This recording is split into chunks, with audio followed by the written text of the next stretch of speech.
सभी मीडिया बंधुओं का आज की इस प्रेस वार्ता में हार्दिक स्वागत है। और जिस तरह से दिल्ली में काम की राजनीति की शुरुआत हुई है, उसका अगला पड़ाव अब उत्तराखंड बनने जा रहा है। और ये देख के बहुत अच्छा लग रहा है कि पूरे देश की राजनीति जो है वो जन मुद्दों के साथ, जन भावनाओं के साथ चल रही है। और आम आदमी पार्टी इस प्रदेश में अब राजनीतिक एजेंडा सेट करने में कामयाब रही है। और इसी विषय पर मैं सबसे पहले चाहूंगा कि कर्नल कोठियाल की बात रखें। कर्नल कोठियाल,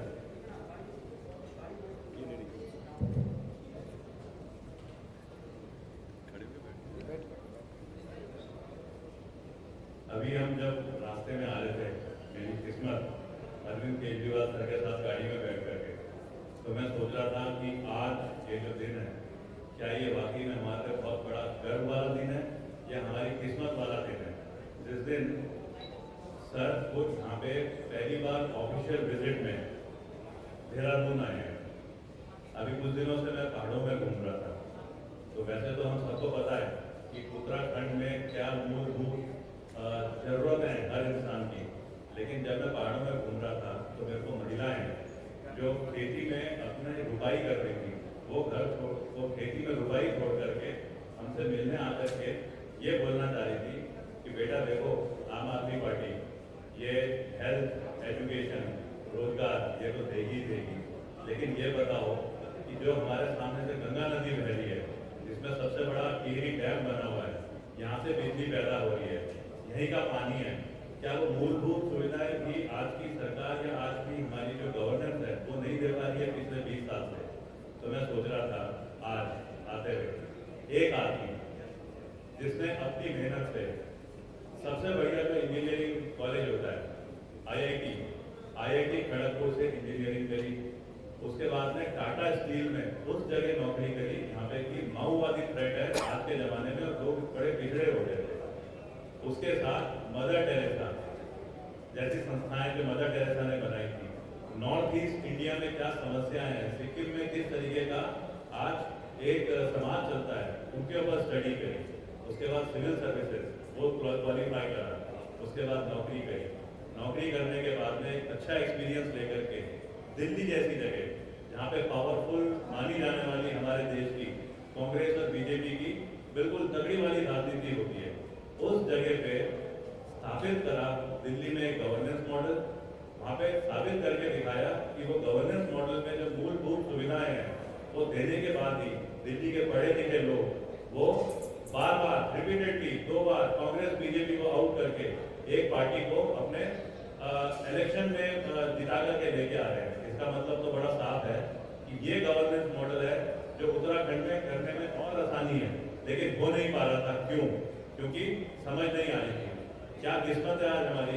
मैं इस आज ये जो प्रेस और लाइव जो चल रहा होगा, मैं उन महिलाओं को, बुजुर्ग महिलाओं को जो बीच में पहाड़ में मेरे को और आम आदमी पार्टी की हमारी टीम के लोगों को मिलती थी और बोलती थी कि हमारी समस्याओं का हल क्या होगा, देखो आज वो किस्मत वाला दिन शुरुआत हो रही है।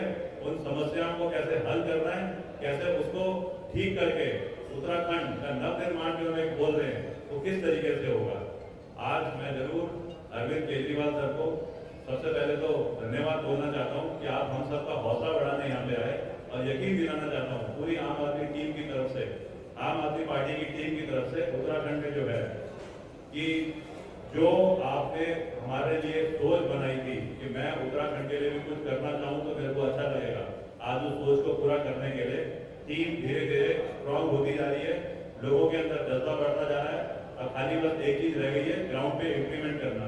ग्राउंड पे इम्प्लीमेंट करने की ताकत हमारे में है, तरीका खाली हमें समझने की जरूरत है। कोई भी हम कभी भी नेगेटिव पॉलिटिक्स नहीं खेलेंगे, फालतू के हम कमेंट्स नहीं मारेंगे कि बिजली फ्री हो जाती है, पानी फ्री हो जाता है, रोजगार दे देंगे। हम लोग कहीं पे भी पॉलिटिक्स में वो वाली चीजें नहीं करेंगे कि एक मुख्यमंत्री बनता है बाकी सब उसके पीछे पड़ जाते हैं। हम गवर्नेंस का एक अच्छा मॉडल लेके आएंगे, और उसके लिए मैं अरविंद केजरीवाल सर से रिक्वेस्ट करूंगा कि वो सबको हमको अपने संबोधन से अच्छे तरीके से अवगत करें। धन्यवाद। सभी उत्तराखंड वासियों को मेरा नमस्कार, सबको मेरा प्रणाम। आज उत्तराखंड में आके मुझे बहुत अच्छा लग रहा है। उत्तराखंड को हम देवभूमि मानते हैं। भगवान ने उत्तराखंड को देने में कोई कसर नहीं छोड़ी। भगवान ने सब कुछ दिया। उत्तराखंड में नदियां हैं, पहाड़ हैं, पेड़ हैं, वनस्पति हैं, जड़ी बूटियां हैं। उत्तराखंड में मेहनती लोग हैं, अच्छे लोग हैं, ईमानदार लोग हैं। लेकिन उत्तराखंड के नेताओं ने और उत्तराखंड के पार्टियों ने उत्तराखंड को बर्बाद करने में कोई कसर नहीं छोड़ी।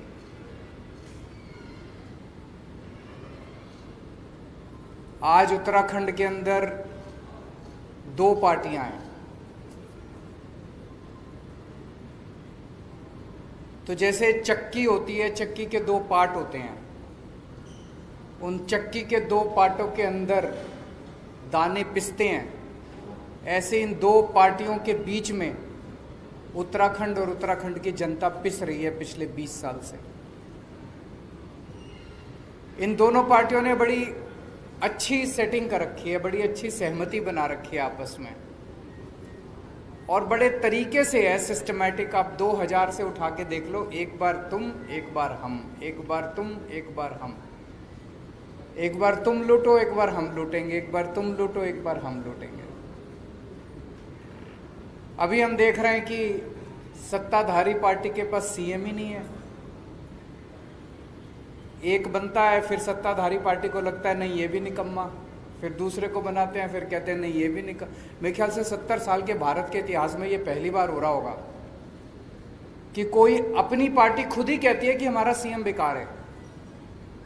वैसे तो अपोजिशन वाले कहते हैं भाई ये पार्टी खराब है, ये सीएम खराब है। ये तो खुद ही कह रहे हैं कि हमारा सीएम खराब है, इसको बदल रहे हैं। अब फिर दूसरे को भी कहते हैं ये भी खराब है, इसको भी बदल रहे हैं। तो वहां पे सीएम की लड़ाई चल रही है, उनके पास सीएम नहीं है। फिर विपक्ष है, विपक्ष के पास नेता नहीं है। वहां पे विपक्ष का नेता चुनने के लिए पिछले महीने भर से दिल्ली के अंदर दिल्ली के चक्कर काटे जा रहे हैं। उत्तराखंड की जनता के विकास के बारे में कौन सोचेगा? क्या इन दोनों पार्टियों में से किसी भी पार्टी को उत्तराखंड की जनता की चिंता है? उत्तराखंड की जनता के बारे में कौन सोचेगा? उत्तराखंड के विकास के बारे में कौन सोचेगा? इन दोनों पार्टियों को कोई परवाह नहीं है। दोनों पार्टियां केवल सत्ता की लड़ाई लड़ रही हैं, कुर्सी की लड़ाई लड़ रही हैं। आज इतनी महंगाई हो गई है, एक आम आदमी को अपना परिवार चलाना मुश्किल होता जा रहा है।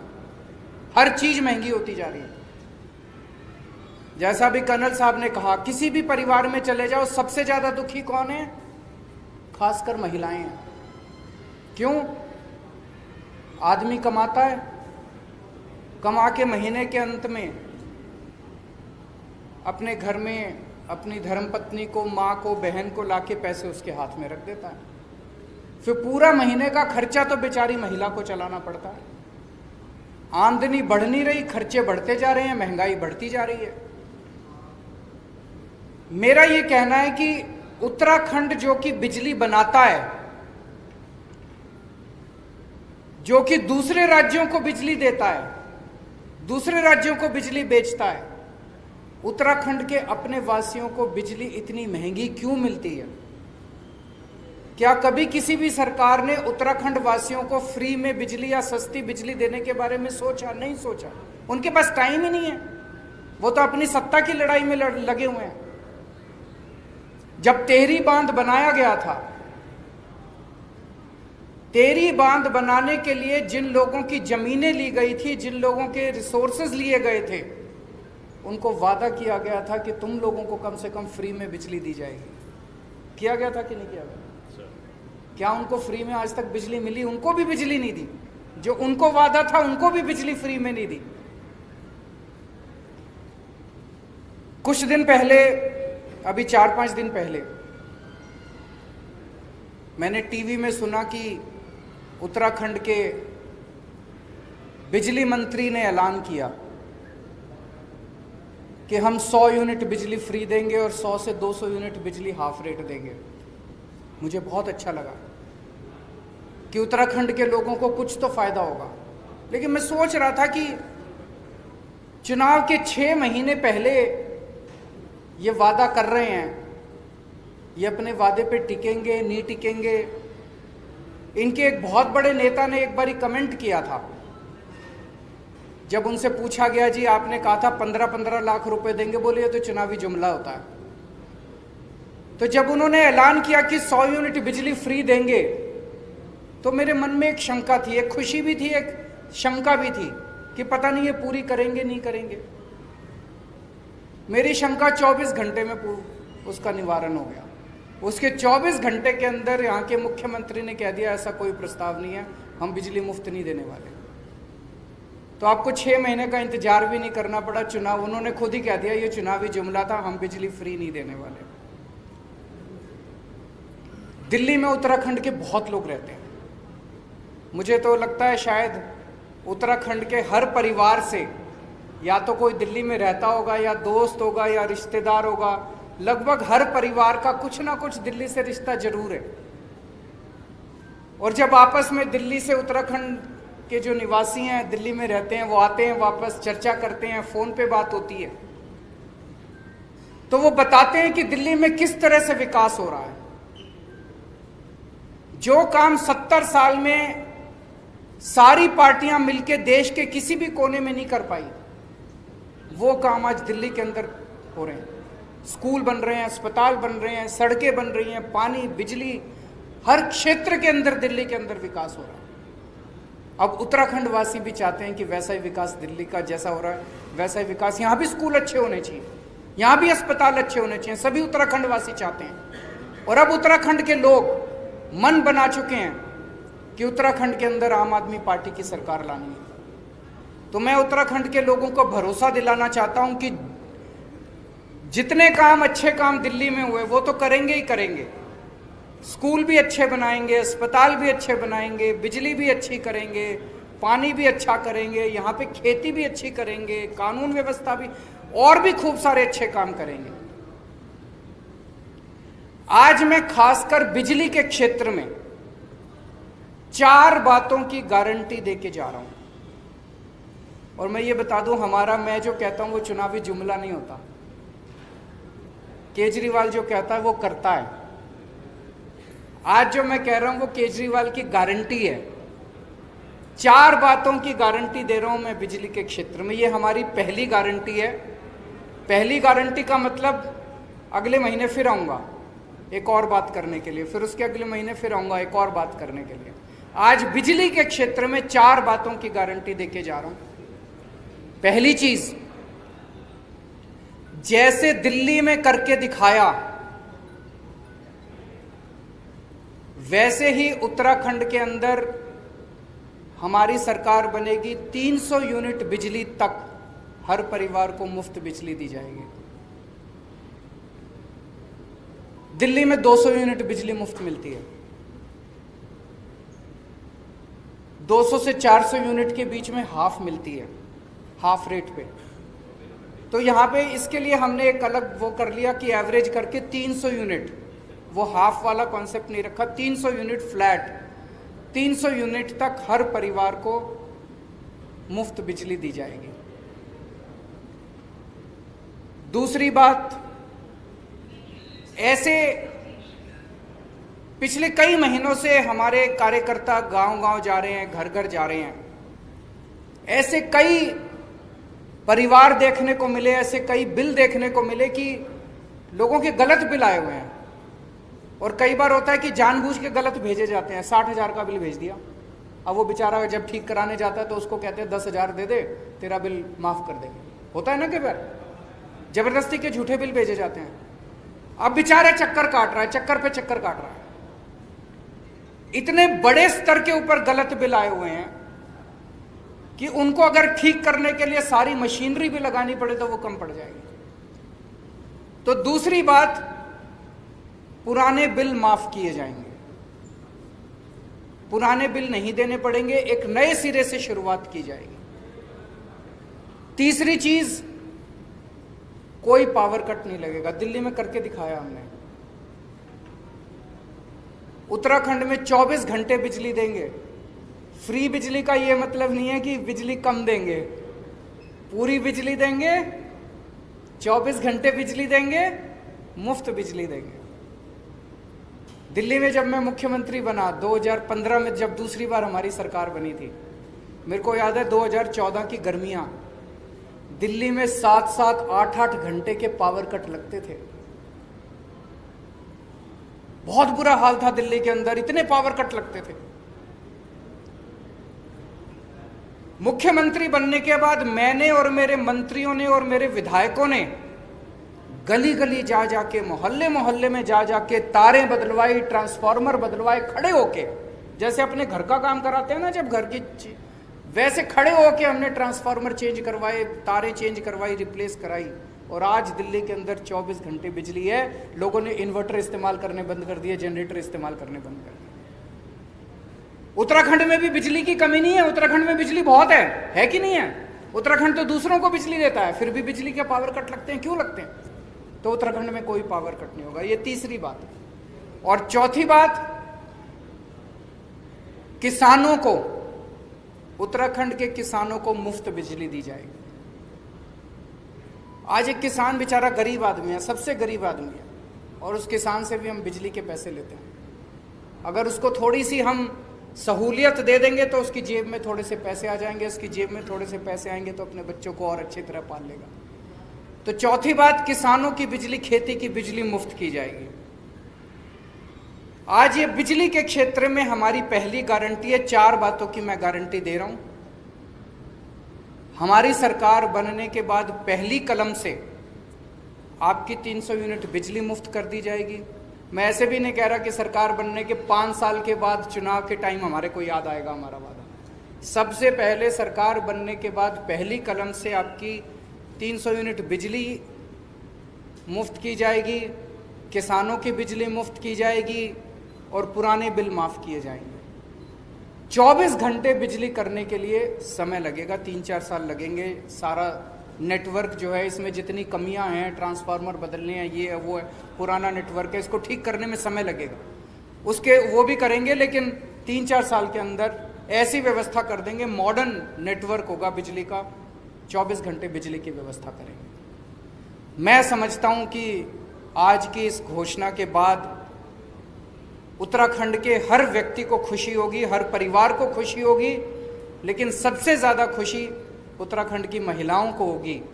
जैसा मैंने कहा कि एक महिला को सबसे ज़्यादा बर्दाश्त करना पड़ता है अगर महंगाई होती है तो। शुक्रिया। अगर आपके कोई प्रश्न है तो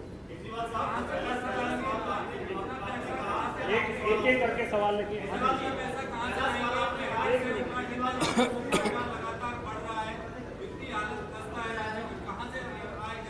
वो भाई साहब ने बड़ा अच्छा प्रश्न पूछा है। 1 मिनट में प्रश्न रिपीट कर देता हूं।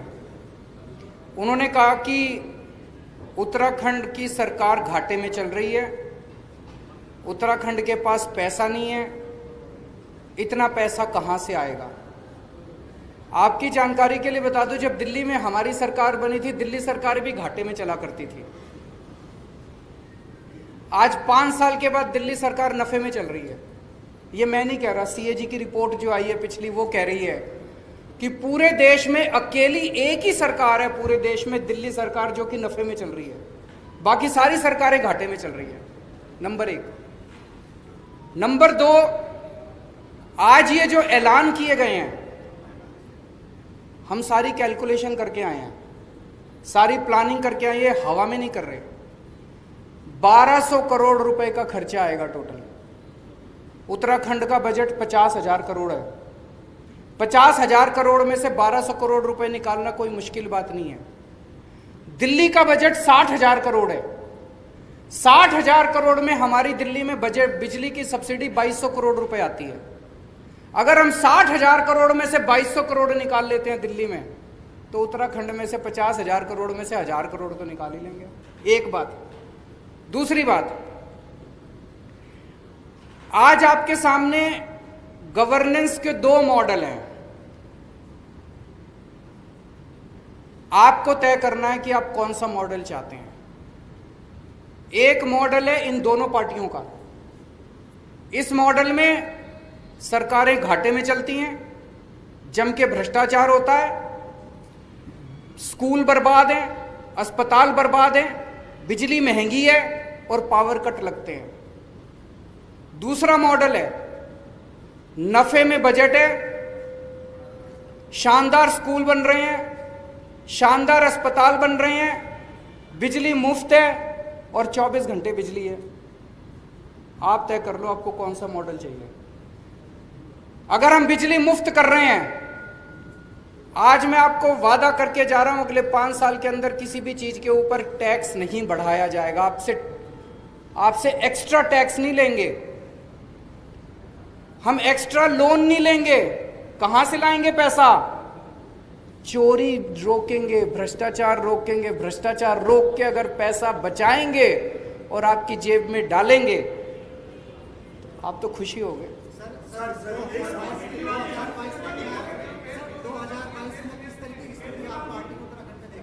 अच्छी स्थिति होगी जी अगर अच्छा काम कर रहे हैं। अगर बिजली फ्री देंगे तो आप बताओ, आप वोट दोगे नहीं दोगे? सारे वोट देंगे।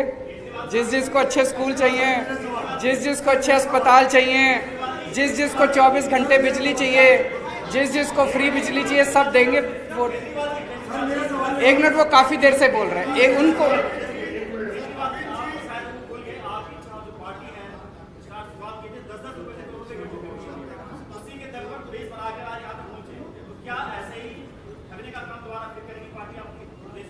देखिए जी, हम अगर चोरी रोकने वाली पार्टी है तो हम तो चोरी करते नहीं।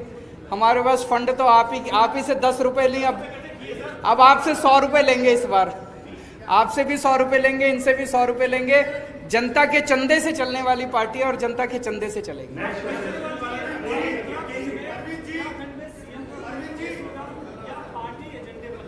सीएम का फेस होगा, बहुत जल्दी मैं उत्तराखंड आऊंगा और आपके सामने सीएम का चेहरा अनाउंस करके जाऊंगा। एक मिनट, ये काफी देर से बेचारे। मेरा सवाल एजुकेशन पे लेके है, जहां उत्तराखंडी देहरादून वासी वे बना उद्भंडन हो रहा है, अत्याचार हो रहा है फीस को लेके। स्कूलों की दशा बहुत खराब है, जहां एनुअल फीस और स्कूल फीस बाउंसिंग होने के बाद बच्चों को स्कूल से क्लास से उठा के ऑफिस में जमा कर लिया जाता है और उसके पेरेंट्स को बुलाया जाता है। इस शिक्षा के विभाग को लेकर आप क्या सोचते हैं? मैं आपसे 100% सहमत हूं जी। एक आज दो, इसमें थोड़ा सा मेरे को वक्त देना। ये मेरे बड़ा प्रिय मेरे विषय है, मेरे दिल के बहुत क्लोज विषय है। केवल मेरे नहीं, मुझे लगता है आम आदमी पार्टी के हर व्यक्ति के क्लोज विषय, शिक्षा का विषय। आज हमारे देश में 2 तरह की शिक्षा व्यवस्था है, एक पैसे वालों के लिए और एक गरीब के लिए। गरीब अपने बच्चों को सरकारी स्कूल में भेजने के लिए मजबूर है। मैं इसलिए मजबूर कह रहा हूं कि वो भेजना नहीं चाहता, क्योंकि सरकारी स्कूलों की हालत बहुत खराब है कि नहीं है? जिसकी जेब में थोड़ा सा पैसा आ जाए वो एक वक्त की रोटी काट के अपने बच्चे को प्राइवेट स्कूल में भेजना चाहता है। और प्राइवेट स्कूलों में, सारे स्कूल खराब नहीं है, लेकिन प्राइवेट स्कूलों में कईयों ने गुंडागर्दी मचा रखी है। अनाप शनाप पैसे लेते हैं, library charge, development charge, picnic charge, फलाना चार्ज, ढिमका चार्ज, इतने चार्ज लगा रखे हैं, आदमी बेचारा पिस जाता है। दिल्ली में हमने 2 काम करे। एक तो सरकारी स्कूल इतने शानदार कर दिए कि अब बड़े बड़े अच्छे मिडिल क्लास के लोग भी अपने बच्चों को प्राइवेट से निकाल के सरकारी में भर्ती करा रहे हैं। भारत में 75 साल आजादी के हो गए, कभी ऐसा नहीं हुआ कि किसी प्रदेश के अंदर सरकारी स्कूल इतने शानदार हुए हों। मैं आप सारे मीडिया वालों को आमंत्रित करता हूं, आइए मेरे स्कूल देखिए दिल्ली के अंदर, आइए हमारे स्कूल देखिए। हाथ कंगन को आरसी क्या, मैं अगर झूठ बोलूं तो आप आके देखो, अपने दोस्तों को फोन करके पूछो। और दूसरी चीज, 5 साल से दिल्ली के अंदर प्राइवेट स्कूलों को फीस नहीं बढ़ाने दी। जिस स्कूल ने फीस बढ़ाने की हिम्मत की, उस स्कूल को फीस केवल कम नहीं कराई, बच्चों के पैसे वापस कराए हैं। ढेरों स्कूल ऐसे हैं जहां पे बच्चों के अकाउंट में, पेरेंट्स के अकाउंट में पैसे वापस गए हैं। तो बंद स्कूल में फीस ली जा रही है। तो इसीलिए आम आदमी पार्टी की सरकार बनवाई, आपके पैसे वापस कराएंगे हम।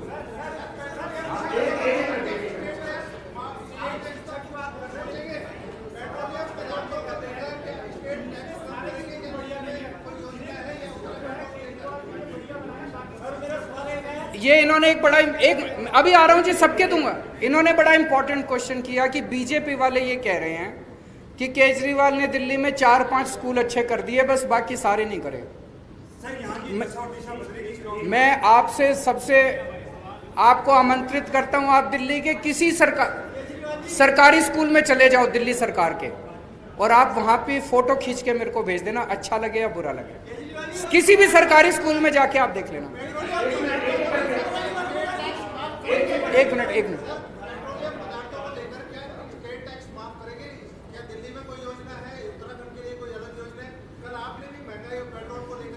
एक चीज बताओ, आप एक चीज बताओ, मान लो 100 रुपए का पेट्रोल है, मैं अभी एग्जैक्ट फिगर नहीं बोल रहा हूं, 100 रुपए में मान लो 20 रुपए तो लेती है स्टेट गवर्नमेंट और 60 रुपए लेती है मान लो सेंट्रल गवर्नमेंट। कम किसको करने चाहिए?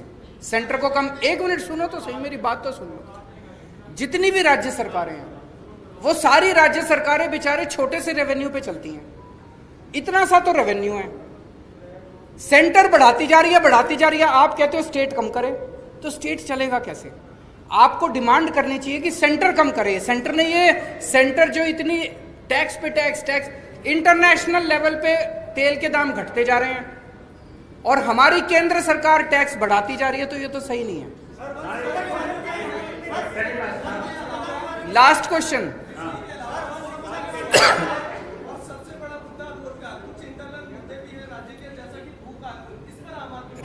रोजगार के ऊपर आपने सही कहा।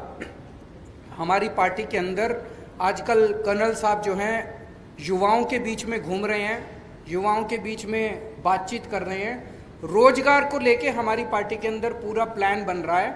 अगले कुछ महीने के अंदर मैं दोबारा आपके बीच में आऊंगा, रोजगार के ऊपर कुछ ना कुछ आपके साथ साझा करूंगा।